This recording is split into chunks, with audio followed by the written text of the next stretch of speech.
Good evening everyone. कैसे हैं आप लोग? अच्छे हैं? कल हम लोगों ने पोएम पढ़ा था, कैसा लगा? कमेंट करके बताइए। समझ में आया? मुझे उम्मीद है कि आप लोगों को समझ में आया होगा। तो आज हम उसी पोएम के कुछ की पॉइंट्स को डिस्कस कर देते हैं, जिससे क्या होगा कि आपको पूरा पोएम, जो पोएम है वो एक एक करके याद हो जाएगा, और उसी के ऊपर प्रीवियस ईयर्स की जितने भी क्वेश्चंस हैं जो माय ग्रैंडमदर हाउस पे पूछे गए हैं, उसका हम ऑब्जेक्टिव्स करा देते हैं, जिससे आपको अंदाजा लग जाएगा कि आप जो पढ़े हैं कितना परसेंट कारगर है, कितना परसेंट वह कारगर है। ठीक ना? तो चलो हम लोग शुरू करते हैं। हम लोग आज ये है माय ग्रैंडमदर हाउस की पॉइंट्स। की पॉइंट्स मतलब मुख्य पॉइंट है जिसको हम लोग डिस्कस करेंगे, जिससे आपको इस पोएम को समझने में कोई परेशानी नहीं होगी। ठीक है? तो चलो हम लोग आज इसी को स्टार्ट करते हैं। ठीक है? आप लोग आ गए? आवाज साफ है? ऑडियो वीडियो क्लियर है? ऑडियो वीडियो क्लियर है कि नहीं? चलो, अगर ऑडियो वीडियो क्लियर है तो फिर चलते हैं। कमेंट करना यार कुछ।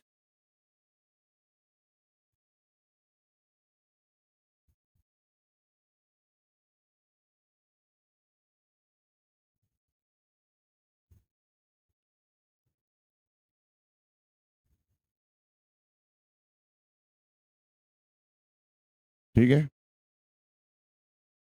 चलो यहां दे रहा, एक नंबर में देखो, माय ग्रैंडमदर्स हाउस। यहां पे यार ये छूट गया यार।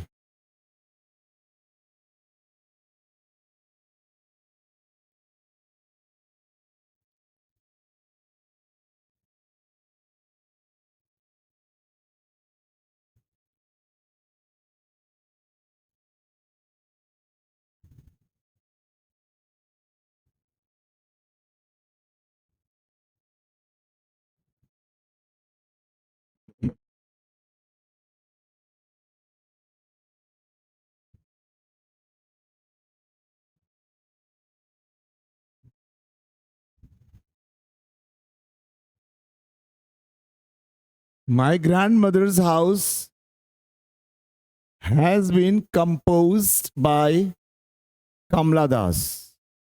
पहला पॉइंट क्या हुआ? जो ग्रैंड मदर हाउस है उसे लिखा गया है कमला दास के द्वारा। पूछेगा who has रीडन the poem my grandmother's house, तो आपको लिखना पड़ेगा कमला दास। ठीक है? Which poem has Kamala Das composed? तो लिखेंगे आप grandmother's house. Is it clear? आ जाओ। नेक्स्ट है the present poem is an autobiographical poem. Autobiographical, autobiographical, autobiographical. Biography means जीवनी होता है जो किसी के द्वारा लिखा जाता है, कल भी बताया था। और ऑटोबायोग्राफी ये भी जीवनी होता है, वह खुद से लिखा जाता है। तो ये जो कविता है वो जीवनी है,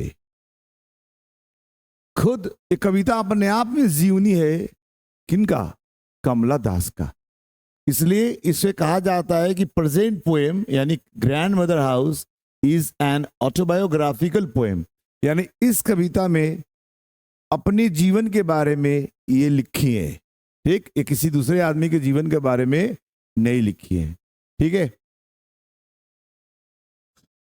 नेक्स्ट है, बात समझ में आ गया, ऑटोबायोग्राफिकल। चलो, तो 3 नंबर में है, the poem was published in summer time in Calcutta, आजकल कोलकाता हो गया, ठीक है, इन 1965, यानी ये जो कविता है ये पब्लिश्ड हुआ था एक ग्रंथ में,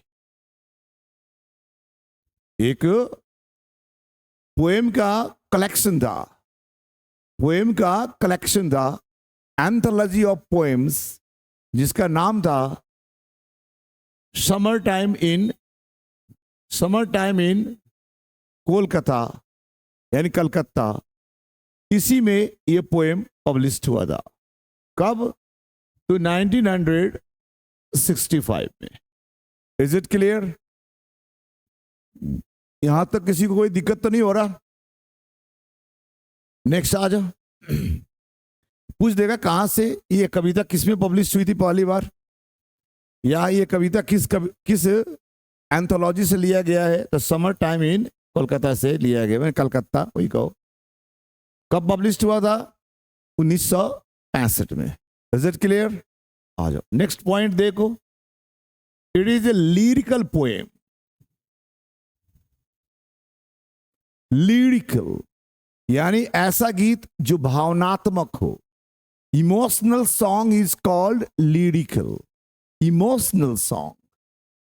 हाँ, आपने सुना होगा, जितना इमोशनल सॉन्ग होता है, तुम ही हो, तुम ही मेरी जिंदगी हो, तुम ही मेरी बंदगी हो, इस तरह की जो गाना होता है, दोस्त दोस्त ना रहा, प्यार प्यार ना रहा, ये सब जो सॉन्ग होते हैं ना, लिरिकल होता है।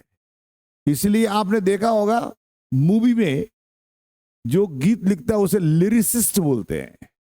लिरिसिस्ट, ये लिरिसिस्ट जो इस तरह के गीत को लिखता है। तो जो मूवी के सॉन्ग आप सुनते हो ना, वो सारा का सारा लिरिकल होता है।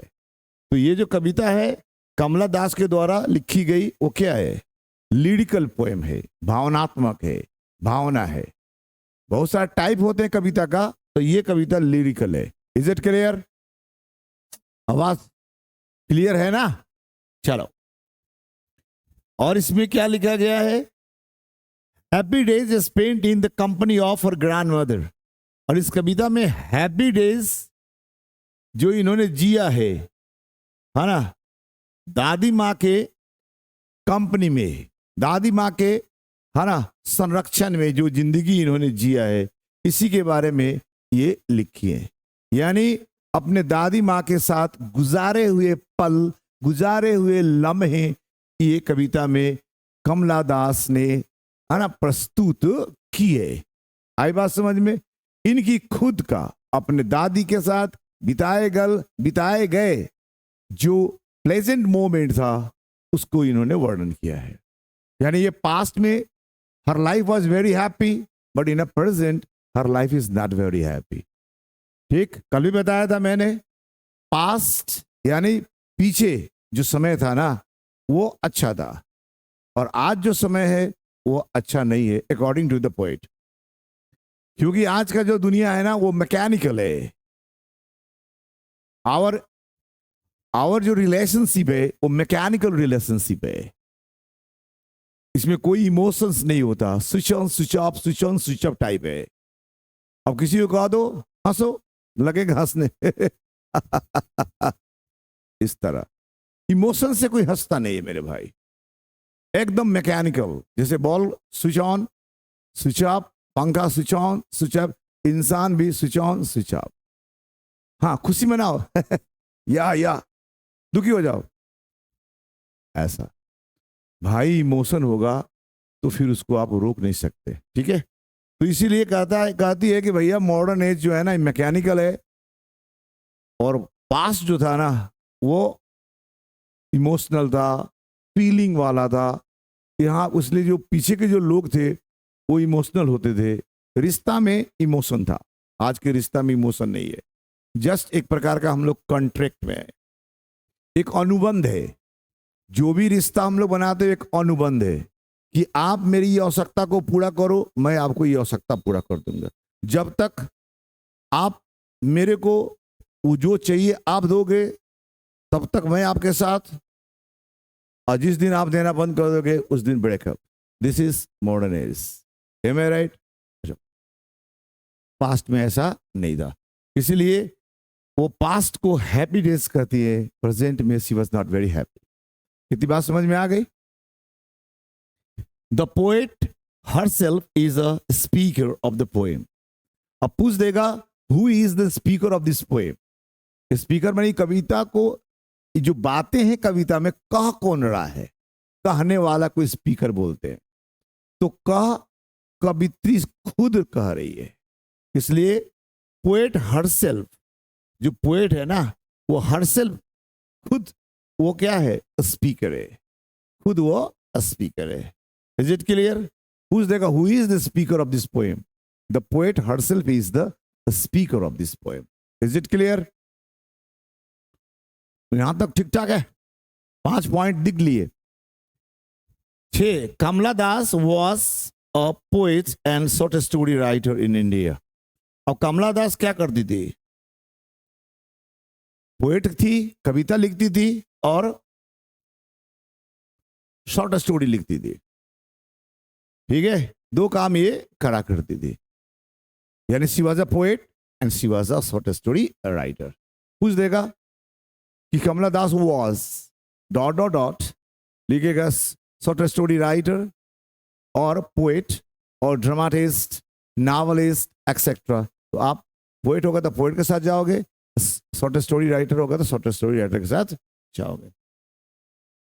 नेक्स्ट देखो, शी वॉज born in 1934। कब पैदा हुई थी? 1934 में। याद रखेंगे, इसे पूछता है कब पैदा हुई थी? 1934 में। अब मरी कब थी? 2009 में। 34 और 9, 1934 में ये पैदा हुई और 2009 में इनका देहांत हो गया। ये सब पूछता है when was she born? 1934। when did she die? 2009। is it clear? आ जाओ।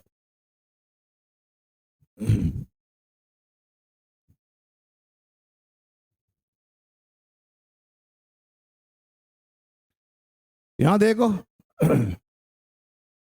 she has earned a respectable place in both English and, एक सेकंड रुक जाओ थोड़ा सा, इसको हम ऊपर स्लाइड को ऊपर खींच दे रहे। ठीक है,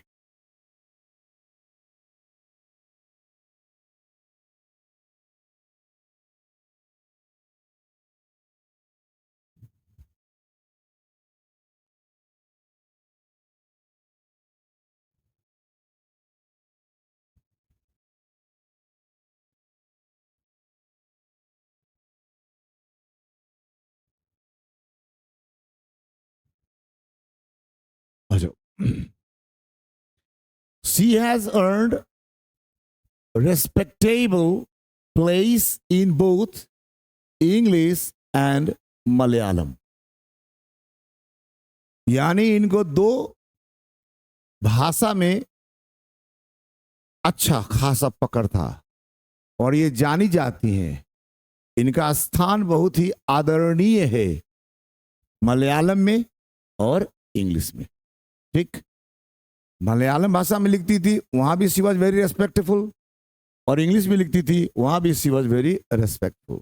ठीक है, आ जाओ। तो पूछ देगा कौन कौन भाषा में यह बहुत ही उनका प्लेस रेस्पेक्टेबल है? तो कह सकते हो इंग्लिश और Malayalam. Is it clear? Next आओ। शी गॉट साहित्य अकादमी अवार्ड इन 1985। ये भी पूछता है कि इन्हें कब प्राप्त हुआ था साहित्य अकादमी अवार्ड? तो 1985 में। ठीक, 1985 में इन्हें यह साहित्य अकादमी अवार्ड दिया गया था, जो साहित्य के क्षेत्र में एक बहुत बड़ा अवार्ड्स बोला जाता है। ठीक ना, आ जाओ। तो कब मिला था? 1985 में। 1985 में कौन सा अवार्ड है? Sahitya Akademi award. Is it clear? आ जाओ next. She also got Assen World Prize, Asian Poetry Prize and Kent Award. इतना अवार्ड मिला। एक तो साहित्य अकादमी वाला, next Asian world prize, Asian poetry prize, Kent awards, इतना मिला था उसको। ठीक, ये सब याद रखेंगे। हर इंपॉर्टेंट बुक्स आर, अब कौन कौन से किताबें हैं कल भी हमने पढ़ाए थे। समर इन कलकत्ता, जो 1963 में आया था। ठीक, समर इन कलकत्ता 1963 में आया था। द डिसेंडेंट्स का मतलब संतान, कल बताया था ना, ये आया था 1967 में। फिर इन्होंने लिखा था old play house and poems, ये भी एक बुक है उनका, जो ये आया था 1973 में। Is it clear? नेक्स्ट है ये ornamental poems,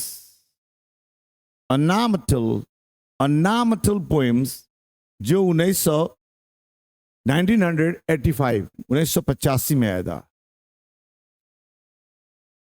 एक और पोएम है only saint knows to sing, only saint knows to sing, ये आया था 1996 में। ये सब इंपॉर्टेंट बुक्स है, पोएम्स है इनका, कमला दास का पूछता है। और एक लास्ट है यस अल्लाह, जो 2001 में आएगा। ठीक, ये 1 2 3 4 1 2 3 4 5 6 6 जो बुक्स है ना, वेरी इंपॉर्टेंट है इनकी जिंदगी का। ठीक है, ये सब आपके दिमाग में रहना चाहिए। ये सब भी पूछ देगा। मान लिख दिया yes Allah, who is the writer, 4 options होंगे, आपका आंसर जो सही होगा उसी को ठीक लगाना पड़ेगा। आ रही बात समझ में? अभी मैं कराऊंगा तो फिर आपको पता चलने लग जाएगा। ठीक है।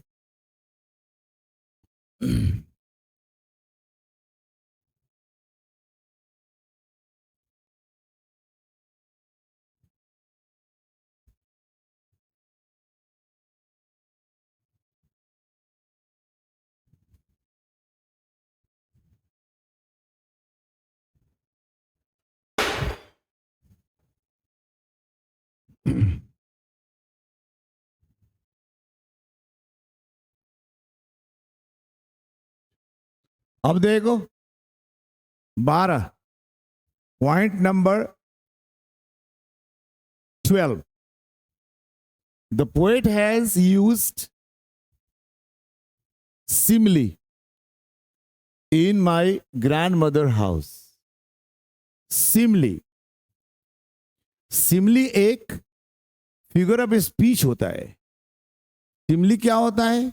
एक फिगर ऑफ स्पीच होता है, अलंकार होता है, जिसमें 2 चीजों के बीच तुलना किया जाता है।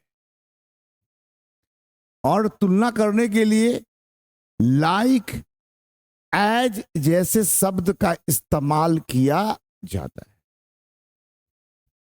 Your eyes look like look like a star, look like a star, यानी आपके आंखें दिखता है एक स्टार की तरह। तो यहां पे लाइक लगाकर आंखों की तुलना स्टार से कर दिया गया, यह सिमली हो गया। She is as beautiful as Aishwarya Rai, या और भी किसी का। तो एज, तो यहां पे जो as, she is as beautiful as Aishwarya Rai, as beautiful as Aishwarya Rai, ये क्या हो गया? ये सिमली हो गया। आई बात समझ में? तो सिमली क्या है? एक अलंकार है। कविता को सुंदर, सहज, सरल बनाने के लिए कवि लोग अलंकार का इस्तेमाल करते हैं, जिसे अंग्रेजी में फिगर ऑफ स्पीच कहा जाता है।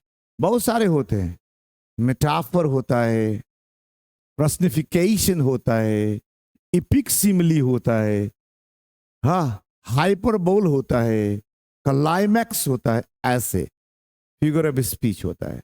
तो थोड़ा मोड़ आपके साथ है, बाकी अपर क्लास में पढ़ाया जाता है, ठीक ना? तो हम लोग जब आगे कुछ डील करेंगे तो उसके बारे में और डिटेल कर लेंगे, ठीक है? अभी तो सिमली के बारे में बात आई तो मैंने आपको सिमली के बारे में बता दिया। आई बात समझ में? आ जाओ। तो ये कविता में poet has use simile in my grandmother's house. Grandmother house में ये क्या यूज करी है? सिमली इस्तेमाल करी। जैसे अपने आप को एक कुत्ते से कंपेयर करिए, ब्रूडिंग डॉग, लाइक अ ब्रूडिंग डॉग, वो सिमली था, ठीक है? लाइक अ ब्रूडिंग डॉग, याद आ रहा कल वाला? वो नेक्स्ट आ जाओ। इतनी बात समझ में आ गई? हाँ, दिया ही हुआ है। He has compared her sorrow to that of a dog behind her bedroom, यानी एक ब्रूडिंग डॉग से तुलना किया गया है। यह अपने आप में क्या है? सिमली है। इज इट क्लियर हुआ? पूछ देगा भैया कि कहाँ है सिमली, तो भैया वो कुत्ता का जो एग्जाम्पल है ना, एज अ ब्रूडिंग डॉग, वही सिमली है। Is it clear? आया कि नहीं भाई? बताया करो यार। आ जाओ। The poet lived with her grand mother during her childhood. अपने बचपन में किसके साथ रहती थी? किसके साथ रहती थी? अपने दादी माँ के साथ रहती थी, यानी अपने मालाबार जो हाउस था, दादी माँ के साथ, अपने माता पिता के साथ हुए वहां रहती थी। एकदम in the lap of nature, प्रकृति के गोद में रहती थी। लाइफ बड़ा इजी था, full of love and affection था, फुल ऑफ हैप्पीनेस था। लेकिन जैसे जैसे ये बड़ी होती गई, 15 साल में इसकी शादी हो गई, उसके बाद इनके लाइफ में जो परेशानी हुई ना भाई, वो ड्रास्टिक चेंज है इनके लाइफ का। वो सारे बात बड़ी बोल्डली बोलती हैं, ये सारी बातों को बहुत बोल्ड, वेरी बहुत बोल्ड कवि हैं ये, कवित्री हैं ये एकदम। तो ये हो गया, the poet lived with her grandmother house during childhood. तो पूछ देगा कि अपने बचपन में किसके साथ रहती थी, तो क्या लिखोगे? अपने ग्रैंडमदर के साथ रहती थी। Is it clear? 13 नंबर चल गया ठीक ठाक। 14 देखो। व्हेन हर ग्रैंडमदर डायड, जब उसकी दादी माँ मर गई, हर हाउस वेंट इनटू साइलेंस, यानी घर एकदम शांत हो गया, एकदम शांति छा गया, जैसे मरघट की शांति होती है। एक उपवन में शांति होती है, वहां कोलाहल नहीं होता, लेकिन natural sound comes, sound of the birds, sound of the leaves, sound of the trees, sound of the water falling, flowing of the river, ये आता है। वेरी सूदिंग साउंड होता है। लेकिन ये जो साइलेंस है, साइलेंस ऑफ शमशान घाट, हाँ, जहां पे 100 को जलाया जाता है, वहां की जो शांति होती है ना भाई, उसको कहते हैं मरघट की शांति। वहां शांति काटने को दौड़ता है, और उपवन का शांति दिल को एकदम स्पर्श कर जाता है, हार्ट टचिंग होता है। और ये जो होता है ना साइलेंस, ये फियरफुल होता है, हॉरर होता है। तो ये बहुत ही, दादी माँ के मरने के बाद जो इन्होंने महसूस करा उसे कहती है silence.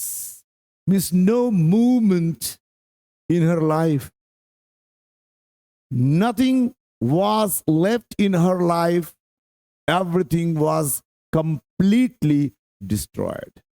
That is the state of silence. तो दादी माँ के मरने के बाद घर पूरा क्या हो गया, एकदम शांत, प्यार खत्म, सारा आनंद खत्म। घर कैसे चल गया, घर किस में कन्वर्ट हो गया, साइलेंस में। कुछ बात समझ में आ रही है? आ जाओ 5 नंबर देखें। After the death of her grandmother the poetess beg, ओहो, डेथ के बाद ये जो कवित्री है ना, ये बेग करती है, भीख मांगती है। किस चीज का? प्यार का। ये बहुत ही दुखद क्षण है जब प्यार किसी से मांगा जाता। कहा गया था है ना, प्यार किया नहीं जाता, हो जाता है। लेकिन इस मॉडर्न एज में प्यार को लोग मांगते हैं, यस, डिमांड करते हैं, और इसी को लोग प्यार कहते हैं। यहां मॉडर्न एज में जो कुछ भी किया जाता है कंडीशनल होता है, कंडीशनल, शर्त से जुड़ा हुआ होता है। यहां माता पिता अगर बच्चे को प्यार करते हैं तो शर्त लगाकर कहते हैं कि अगर तुम इस एग्जाम में अच्छे करोगे तो तुम्हें मैं ये चीज दूंगा, etcetera. What is this? This is, यह क्या है? यह एक कंडीशन है। Love is never conditional, love is unconditional. इसमें कोई कंडीशन नहीं। लेकिन मॉडर्न एज में एवरी लव इज कंडीशनल। शादी होता है भी कंडीशन, हाँ, एक दूसरे के साथ रिश्ता बनाते हैं तब भी कंडीशन। भाई लाइफ इज है ना without love in this world. We are just playing a kind of game of love. Yes, on the name of love, we are playing a kind of game. Yes, and ये कुछ देर के लिए हमें कुछ pleasure देता है, हमारे अंदर के कुछ शौरों को, कुछ डिप्रेशंस को कुछ कम करता है, that's it. But we have no feeling for others. We only try to satisfy our own desire. We want to make ourselves happy, whether the other persons may suffer. Nobody cares. Do you understand that? तो यहां पे कभी मांग रही है what? Love. ये बहुत दुखद स्थिति है। वो भी दूसरी कहां पे? A stranger's door. अजनबी के दरवाजे। यह क्यों कहते हैं अजनबी? क्योंकि जिससे भी हम रिश्ता बनाते हैं ना, उसके बारे में कुछ नहीं जानते। मान लो शादी विवाह ही हो रहा, एक दिन में तुम क्या जान जाओगे लड़की के बारे में, और एक दिन में तुम क्या जान जाओगे लड़के के बारे में। एक दिन के लिए तो हम लड़की देवी बन जाएगी, और एक दिन के लिए लड़का संत बन जाएगा। लेकिन we don't know about the life, about his feeling, about his mental state. We have no idea. शादी विवाह घर देख के किया जाता है, बिल्डिंग, कितना बड़ा बिल्डिंग है, कितना पैसा कमाता है, हमें लगता है कि शादी पैसे से की जा रही है, प्यार से नहीं किया जाता। इसलिए आज के जमाने में हर आदमी स्ट्रेंजर है। आप उसके साथ रहते हो, जिंदगी बीत जाएगी but you can not understand the other. आज के जमाने में husband is not in a condition to understand his wife and wife is not in a condition to understand her husband। यानी पति अपने पत्नी के बारे में नहीं जान पाता जिंदगी भर, और पत्नी भी अपने पति के बारे में नहीं जान पाती जिंदगी भर, रहती है जिंदगी भर just a kind of settlement, agreement, according to that we are living। That's why ये कहती है a stranger, every people, all the men of this world are a stranger for everybody। चाहे कितना ही नजदीकी क्यों ना हो, रिश्तेदार ही क्यों ना हो यार, ये सब अजनबी है, हम उसके बारे में नहीं कुछ जानते। जब आता है सामने तो आदमी हक्का बक्का हो जाता है, आदमी बड़ी ही स्ट्रेंज फीलिंग होता है, and you the person that's not expected. मैंने कभी ऐसा एक्सपेक्ट नहीं किया था कि तुम भी ऐसे करोगे, ठीक है ना। इसीलिए कवित्री जो है ना स्ट्रेंजर बोलती है, और स्ट्रेंजर के दरवाजे पर हम भीख मांग रहे हैं, प्यार दो प्यार दो। भाई ऐसे नहीं जिंदगी चलती, ठीक। इसलिए कुछ दिन हम लोग खुश होते हैं शादी के बाद, दोस्ती करने के बाद, लेकिन परमानेंट हमें कुछ नहीं होता। दैट्स वाई यूरोप में तो लगातार ब्रेकअप हो रहा है 5 महीना 6 महीना के साथ। इंडिया में भी अब हम लोग पश्चिमी सभ्यता को अपना रहे हैं। That's why we are proceeding towards western culture. हम लोग उसकी तरफ बढ़ रहे हैं। हम लोग के यहाँ भी आज शादी होगी, कल ब्रेकअप हो जाएगा मेरे भाई। यहाँ पे एक जो घर का जो कंसेप्ट होता है वो कुछ नहीं है यहाँ पे। एक घर यहाँ घर नहीं है, होम नहीं है, हाउस है। सब लोग बस आते हैं सोने के लिए, लेकिन घर होम बनता है एक इमोशन से, एक लव से, ठीक। ये बात समझ में आ गई क्यों कहती है? After the death of her grandmother nobody used to read her books. यानी उसकी जो दादी थी ना, वेल रेड थी, वेल वर्स्ड थी, बहुत पढ़ती थी। आज के जमाने में तो कोई पढ़ता ही नहीं। हमारे जमाने में हम लोग भी आज भी पढ़ते हैं बुक्स, तो मेरे राइटर्स के बुक्स रोज पढ़ते हैं। We try to learn from the experience of those great people, great writers. Yes, इसीलिए कहा जाता है एक होशियार वह होता है जो दूसरे के गलती से सीखता है, दूसरे के एक्सपीरियंस से सीखता है। अपने गलती करके नहीं सीखा जा सकता, क्योंकि लाइफ इज वेरी शॉर्ट। तो हमें बड़े बड़े लोगों की बुक्स पढ़नी चाहिए, उसकी अनुभवों से गुजरना चाहिए, तो हमें जिंदगी समझ में आ जाता है। लेकिन आजकल एक ऐसा वे ऑफ लाइफ चल रहा है जिसमें पढ़ना लिखना गुनाह समझा जाता है। ओके, बस मोबाइल में खोए रहते हैं। मोबाइल में क्या हो रहा था हमको समझ में नहीं आता। लड़के लड़कियां, पापा मम्मी, दादी दादा, everybody lost in mobile, news etcetera. अरे ये न्यूज आज के जमाने में मैन्युफैक्चर्ड किया जाता है मेरे भाई, उसको परोसा जाता है चटपटा बनाकर, लेकिन इतना कॉमन सेंस हमारे पास नहीं है। We discuss, we debate, we start hot argumentation, but we don't understand कि ये बनाया जाता है। राजनेता इसको क्रिएट करवाता है। यही जिंदगी है, और इतना ज्ञान हमारे पास नहीं है। हमारे पास कहां से ज्ञान मिलता है मॉडर्न एज में?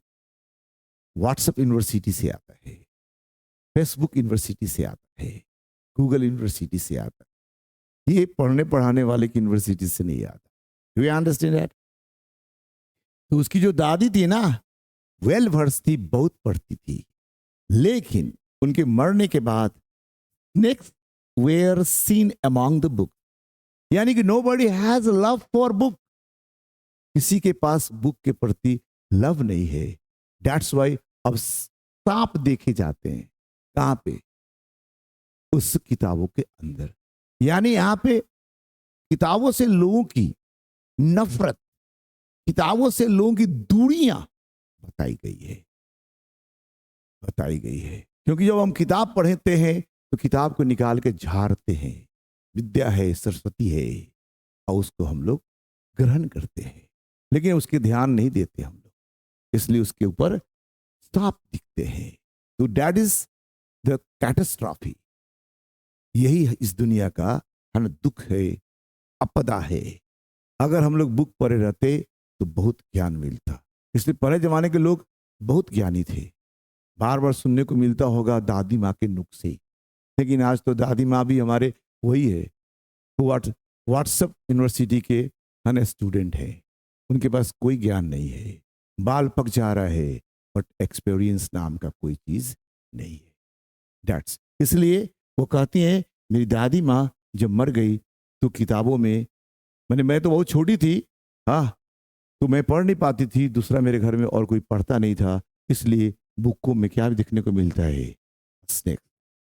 आई बात समझ में? तो ये रहा 16 पॉइंट्स, जिसको अगर आप ठीक से पढ़ लेते हो भाई मेरे, तो एग्जाम में इस पोएम से रिलेटेड जितना भी ऑब्जेक्टिव्स आता है वो 100 आउट ऑफ 100 सोल्व कर लोगे। अगर ये कर लोगे तो तुम्हारा जो मार्क्स है 95 प्लस आने से कोई रोक नहीं सकता है। That's my promise. ओके, आप इसको ध्यान से अपने कॉपी में लिखेंगे। क्वेश्चन एंड आंसर शॉर्ट वाला मैंने भेज दिया हूं, कल पढ़ा ही दिया था, और आज ये कर दिया। इसके बाद अब हम पढ़ाएंगे ऑब्जेक्टिव्स, ठीक है, ऑब्जेक्टिव्स। ओके, इसको आप देख लीजिए, हम लोग ऑब्जेक्टिव्स पढ़ेंगे इसके बाद, ठीक है। इसमें कोई दिक्कत किसी को?